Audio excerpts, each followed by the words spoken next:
In August of 2013, 18-years-old Isabella Guzman brutally murdered her mother in their Aurora, Colorado home and became famous online for her strange attitude in the courtroom. Hello and welcome to Inside Crimes. Hit the subscribe button and turn on your post notifications for more crime stories. Isabella Guzman, though a mixed woman with an Hispanic root, was born as an American in the United States on June 1995.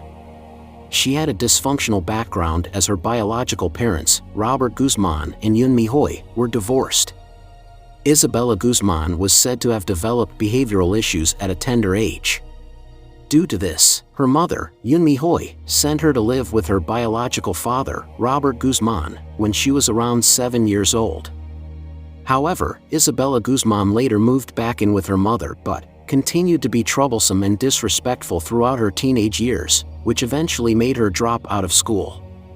In August of 2013, by the time Guzman was 18 years old, the relationship between her and her mother got worse in no time.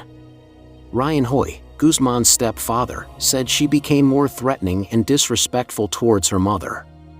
The reason for this is not clear, but according to a source, Isabella Guzman was said to have been from a poor background and her parents could not give her the kind of life she wanted, hence, the constant attack against her mother. Yun Hoy was hoping that when Isabella Guzman comes of age, she would understand the situation of the family.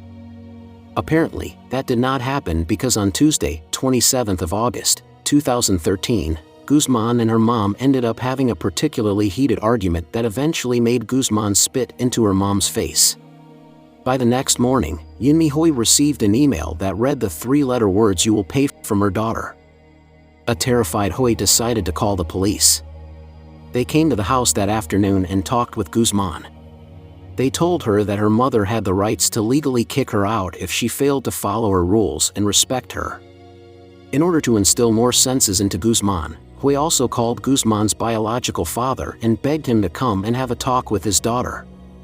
Robert Guzman came to the house that evening. Later, in an interview, he said that he had sat down with his daughter in the backyard, looking at the trees and the animals and telling her about the importance of respecting one's parents. Robert further said he thought he made progress, but just hours later, he had discovered that their conversation had tragically done nothing at all. On the night of the murder, on August 28, 2013, Yun Hoy had returned home from work around 9:30 p.m. and had informed her husband, Ryan Hoy, that she was going upstairs to take a shower. However, few minutes later, Ryan Hoy heard a loud thud followed by a blood-curdling scream. He then ran towards the commotion upstairs just in time to see Isabella Guzman forcefully closing the bathroom door shut. He tried to go in, but Guzman had locked the door and was pushing against it from the other side. On seeing blood seeping out from the door, he ran back downstairs to call 911. According to Huffington Post, when Ryan Hoy returned to the crime scene, he could hear his wife say, "Jehovah," and then saw Isabella Guzman open the door and exit with a bloody knife. Guzman did not say anything to Ryan as she walked out of the bathroom. Ryan Hoy claimed she was just staring straight ahead as if she was in a trance when she walked past him. On cue, Ryan ran into the bathroom and discovered Yun Hoy's naked body on the floor with a baseball bat beside her. Yun Hoy's body was said to have been covered in stab wounds. Ryan made an effort to revive her, but it was too late as she was already dead. Investigators later found out that her throat had been cut open and she had been stabbed at least 79 times in the neck, torso, and head. Isabella Guzman had quickly fled the crime scene by the time the police arrived. In order to apprehend her, a manhunt was launched, informing the public that Guzman was armed and dangerous. The next day, in the afternoon, officers caught her in a nearby parking garage. They noticed that her pink sports bra and turquoise shorts were still covered in her mother's blood. She was then arrested and taken into custody. According to some source, on the day of her arraignment hearing, which was set for the 5th of September, 2013, Isabella Guzman was reluctant about leaving the four walls of her cell. However, she was eventually dragged out. When she later arrived at the courtroom, she was captured making disturbing and bizarre faces at the camera. She was smirking and pointing at her eyes. During the trial, Isabella Guzman pleaded not guilty by reason of insanity. A doctor had also testified that she was suffering from schizophrenia and had experienced paranoid delusions, audible and visual hallucinations for years. It was said that Guzman hadn't even realized that she was stabbing her mother. Instead, she thought she had killed a woman named Cecilia in a bid to save the whole world. The judge, however, accepted Guzman's plea of not guilty by reason of insanity.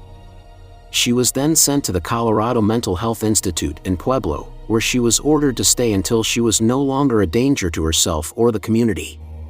While Guzman was in the mental health institution, taking treatment, she quickly became an internet sensation in the year 2020 when different TikTokers started posting videos from her 2013 arraignment in court. Some of her videos on TikTok had the background music of a song called Sweet But Psycho. Other videos showed some TikToker users attempting to copy Guzman's bizarre facial expressions. One video compilation of her court hearing gained almost 2 million views. She, however, quickly gained a fan base online. Some of her fans noted how beautiful she was and said she must have had a good reason for killing her mom. People also started making fan pages in Guzman's honor on Facebook and Instagram. While all these were going on, in November of 2020, she wrote a petition to the court for her release, where she claimed that she was no longer mentally ill and she was no more a danger to herself or to those around her. In an interview, Guzman later confessed that she had been abused at home by her parents for many years.